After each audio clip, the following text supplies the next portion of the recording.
Hello there. I'm Scotty. You're not. I'm trying to fix this. Trying to adjust it.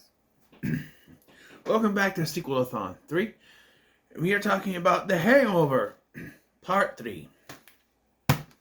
Too Little, Too Late. So it should be the subtitle. This film goes in a completely different direction. Instead of them going out for a wild party and waking up and not knowing what's going on and missing someone, instead, after the death of Jeffrey Tambor's character, Alan and Doug's wife's dad, for which Alan is directly responsible for, Alan is going to be taken by the other members of the Wolfpack to a facility for him to get some help. But instead, they are attacked. Doug is kidnapped by a man named Marshall, played by John Goodman, and who wants gold from Leslie Chow. So now the three members of the Wolfpack have to find Chow and get the gold back for Marshall. Marshall!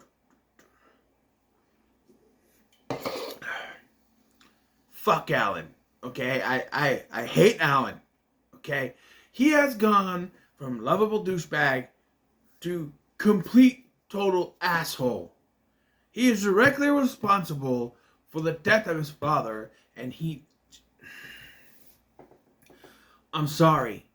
I always forget the beginning of this movie. I've seen this movie 3 times, and every time I seem to wipe the beginning of this movie. I know about the giraffe, but everything after that, I just seem to wipe from my mind. Alan is the single worst person in the world.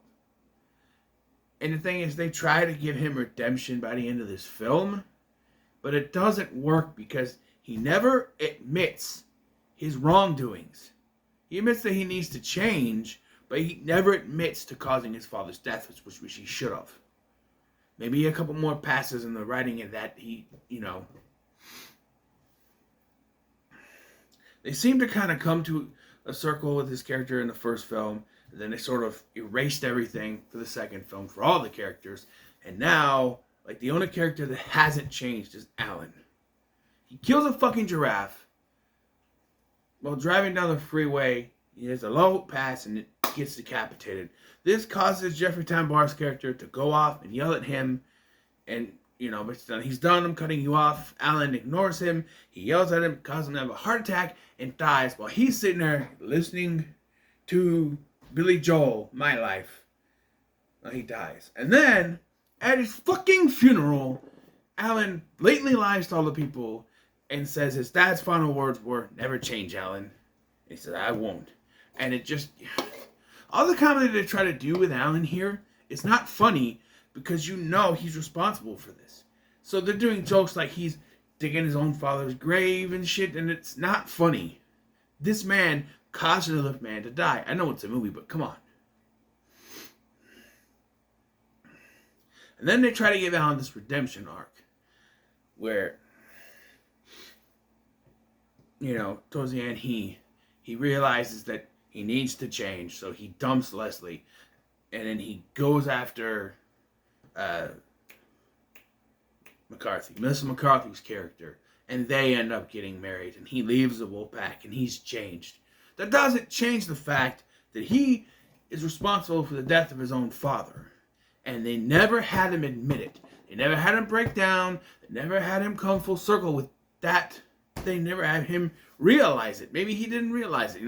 He's special. He's not all in the head. Maybe they should have had him come to the realization, but they don't. They never actually have him become a likable character.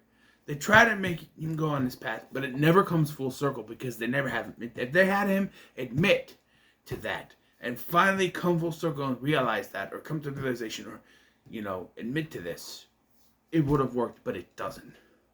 The other characters don't really go on a journey when it comes to character development.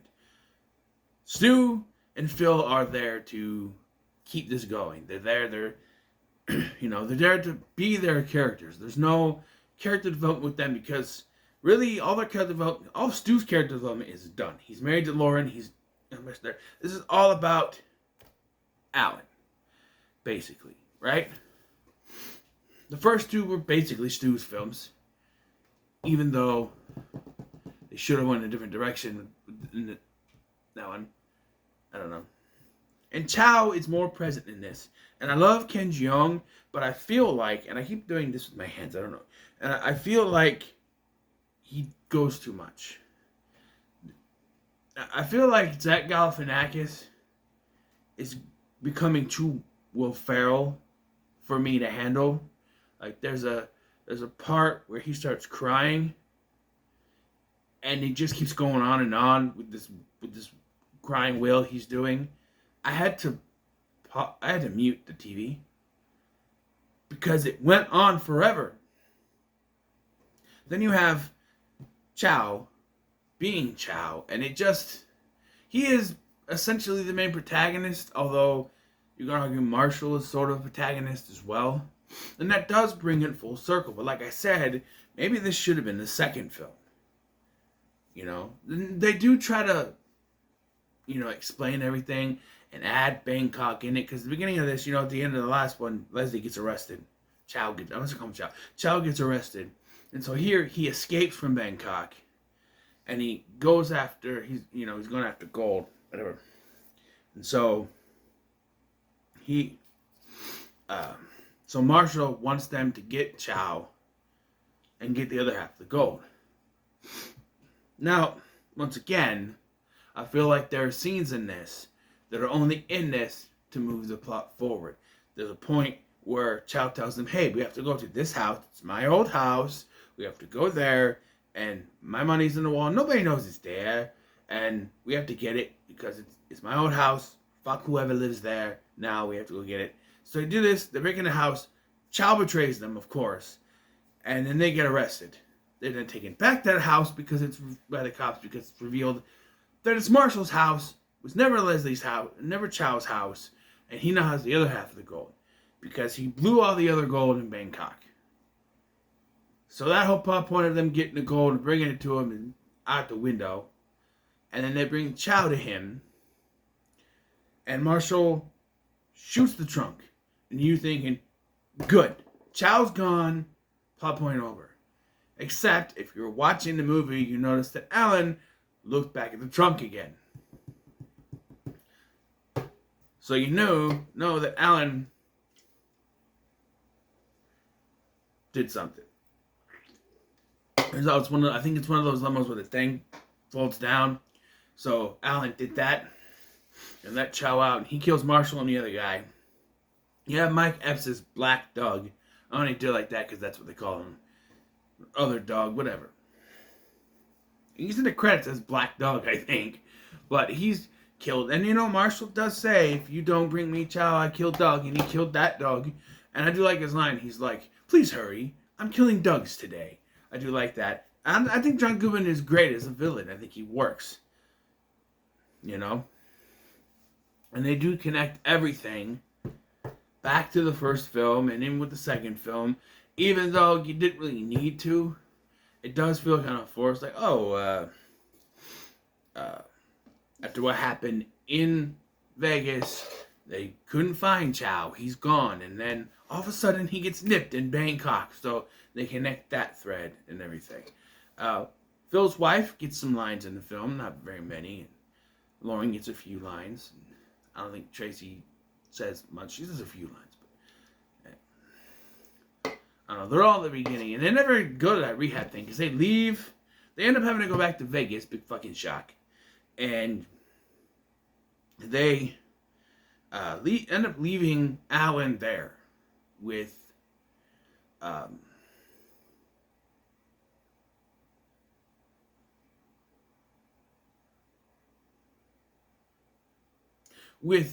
Melissa McCarthy's character. So I got distracted very much. That's ADHD for you. Anyway, because they go from Arizona, where they're going, and they end up in Mexico, Tijuana, and they meet Chow there, where we have our musical moment. So I've got to mention, each of these films have it as a musical moment. It started in the first film when Ed Helms found a piano and just started singing, "What do tigers dream of when they in a little tiger snooze? When they take a little tiger snooze." Sorry. That song. And then in the second film, they're like, hey, it worked in the first film, even though it was off the cuff and wasn't scripted. Let's do it again. So they did "Living Here in Allentown," and that worked. For what it was just repeating the thing. It was fine. Now you have Chow singing, "I hurt myself today." The difference is Ed Helms can sing. Ken Jeong cannot. Unless he's purposely being off key, because that's the stereotype, which is kind of racist. But I don't know. I know he did that thing in the second. "If I could put time in a bottle," which he sang pretty good there. Where here he's, and then, of course, like, "I believe I can fly," when he jumps out the building, which, it does bring it full circle. But they only go back to Vegas. It's not just for that showdown. They go back to Vegas so they can have the moment, which I think is the only genuine moment in the film that I believe that Alan is, really seeing something for the first time. Is where they go back, they meet Jade, and that's Heather Graham's character, and they see Tyler and Carlos again. And Al has a conversation with him. One thing I don't like is when he asks, Are you my father?" "Yes." "No!" You don't say yes. I don't think the kid believes him because he calls him Alan later. Gives him a hug. I think that's the start of his change, But, yeah, because this is really Alan's movie. The other two don't have anything else, character-wise. Except for Stu. The whole, dentist is not really a doctor. That's the only thing that comes from... I'm just a dentist. No, you're a doctor. That's the only thing that comes back full circle, I guess. And, I hate to say it. I've said it before. Justice for Justin Bartha, man. He is a great actor. He's a funny actor. Look at the National Treasure movies to know how much of a comedic, comedic timing, how good he is at comedy. A comedic side character he could be. And he's reduced to victim in the first film, set aside in the second film, kidnapped in this film. He gets nothing to do in these films. And I don't know, I felt like they did a perfect ending to an epic comedy trilogy. They must pay them to write this stuff. This is not as bad as the second film. I would watch this over the second one. In fact, I would say, other than the fact that Stu is married now, even though they mentioned Bangkok, you can kind of, overlook that. And you can go from the first one to this one, and you can say, well, he got pinched in Bangkok, but I don't know. And you know what? The ending kind of works. Alan says he's out of the wolf pack, and because he's getting married, he's moving off. He's changed now. That works. And, they have the ending where they're walking down, and you see all of the clips of them walking in the previous films. It works as an ending. And then they fuck it up. They fuck it up with a mid-credit scene where they all wake up after Alan's wedding with the bride there. Everyone's there. No one's missing. They wake up after the wedding. They're confused what happened. Stu has boobs, like female boobs. Now, at least it's boobs. I don't know. He has boobs. Boobies. Yeah, he got the boobies. And, yeah, and wearing women's underwear.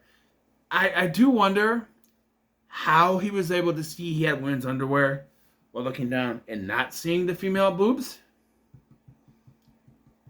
And he comes out going, I'm wearing women's underwear.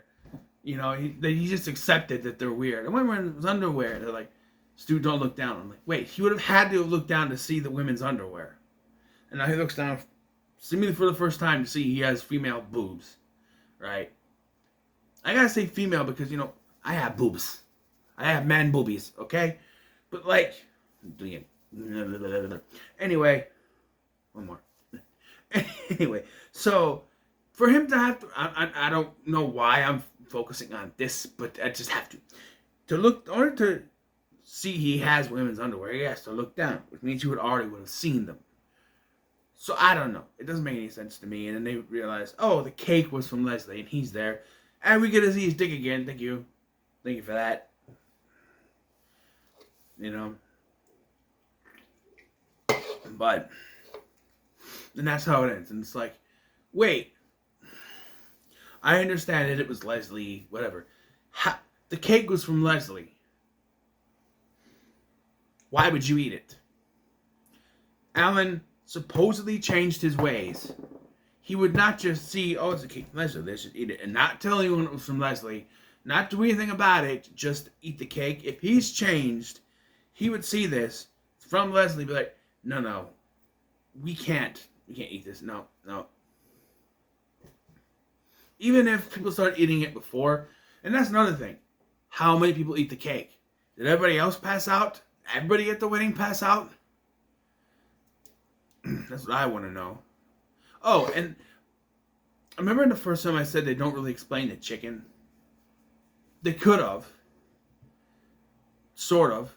Chow has chickens that he's trained to cockfight. But I don't know if that's where the chicken from the first one would have come from. Because they didn't really know Leslie as a friendish person back then. It was just, they stuffed him in the trunk. So I don't know.